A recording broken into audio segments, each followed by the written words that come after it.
Separation of church and state. I am sick and tired of hearing that.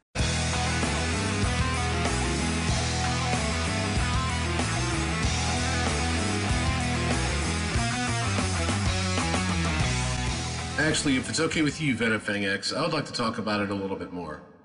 You have the facts and your beliefs confused. Many conservatives clutch onto the free exercise clause and try to pretend the establishment clause does not exist. The wall of separation between church and state, I believe, is in the Constitution, expressed as the combination of the free exercise and the establishment clause. They don't even know where that comes from. It is not found in the Constitution. It was actually in a letter by Thomas Jefferson defending religious freedom. He was trying to keep the government out of the church, not the church out of the government. Where in the Constitution is separation of church and state? Jefferson was defending religious freedom, yes, but he was also making clear that the government shouldn't be preferring one religion over another or establishing a state religion, whichever interpretation you understand. And either way, it goes against what you're advocating when you say that Jefferson was not against Christianity being part of the government. So how can we determine what Jefferson meant in the letter and what his understanding of the First Amendment was? Through context. Jefferson, who was the third president of the United States at the time and a member of the Republican Party, was a staunch advocate of both religious liberty and non-religious government. As you said, the wall of separation between church and state was a term that was coined by Jefferson in a letter to the Danbury Baptist Association in January of 1802, in response to a letter written to Jefferson about their concerns with their state and religious liberties. Specifically, that in their state of Connecticut, their religious freedoms were seen as a privilege or a favor granted rather than an inalienable right, and were looking to the president for help. That letter read in part, "Our sentiments are uniformly on the side of religious liberty, that religion is at all times and places a matter between God and individuals, that no man ought to suffer in name, person, or effects on account of his religious opinions, that the legitimate power of civil government extends no further than to punish the man who works ill to his neighbors." Unfortunately, Jefferson, having to be the politician at the time, did not respond to their plea, but instead used the letter as a vehicle to get his ideas out to the media.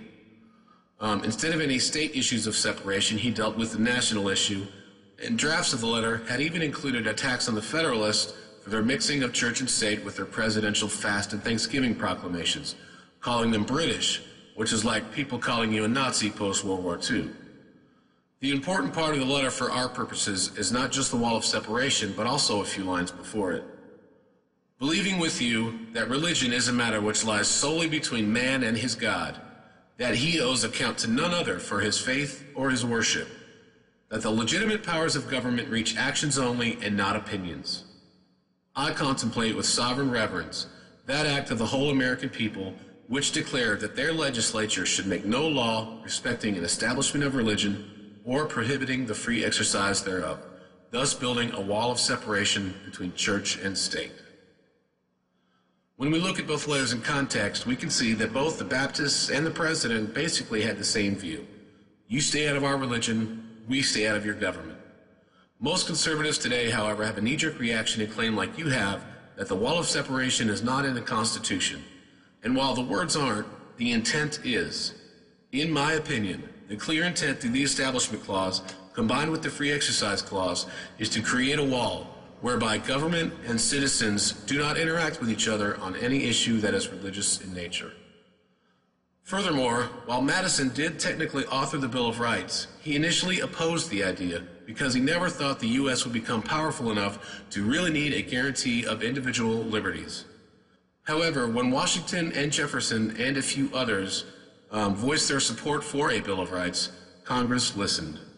Madison, who had corresponded with Jefferson privately on the matter, was directly influenced by Jefferson's ideas of church and state, and it was probably Jefferson that convinced Madison that the Bill of Rights was a necessary addition to the Constitution of the United States.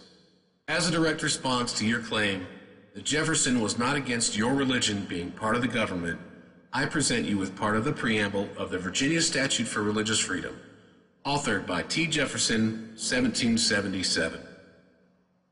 that our civil rights have no dependence on our religious opinions any more than our opinions in physics and geometry.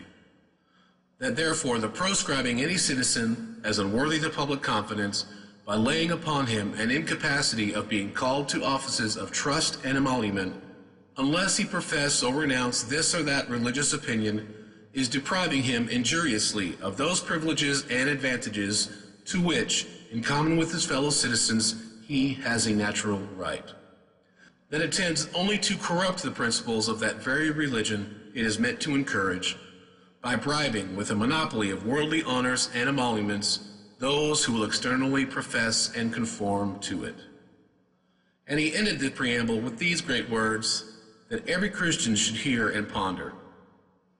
And finally, that truth is great and will prevail if left to herself, that she is the proper and sufficient antagonist to error, and has nothing to fear from the conflict, unless by human interposition, disarmed of her natural weapons, free argument and debate, errors ceasing to be dangerous when it is permitted freely to contradict them.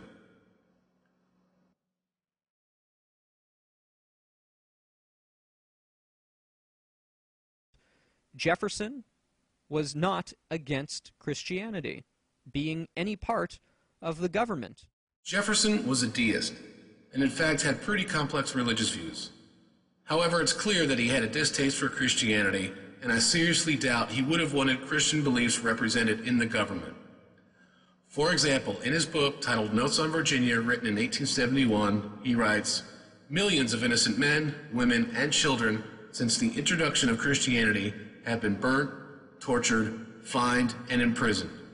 Yet we have not advanced 1 inch towards uniformity." And in a letter to John Adams in 1814, he wrote, "The whole history of these books, referring to the Gospels, is so defective and doubtful that it seems vain to attempt minute inquiry into it. And such tricks have been played with their text, and with the text of other books relating to them, that we have a right, from that cause, to entertain much doubt what parts of them are genuine. In the New Testament there is internal evidence that parts of it have proceeded from an extraordinary man, and that other parts are of the fabric of very inferior minds. It is as easy to separate those parts as to pick out diamonds from dunghills." And finally, in one of my personal favorites, in correspondence to someone abroad, he wrote, "Ridicule is the only weapon which can be used against unintelligible propositions. Ideas must be distinct before reason can act upon them, and no man ever had a distinct idea of the Trinity. It is the mere abracadabra of the mountebanks calling themselves the priests of Jesus."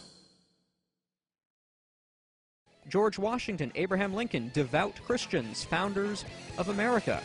So this is a complete revisionist propaganda. That's all it is. It is nonsense. Abraham Lincoln, the 16th President of the United States of America, was most certainly not a founding father. He didn't enter politics until 1834, and he wasn't president until 1861, a full 85 years after the signing of the Declaration of Independence. Thank you very much.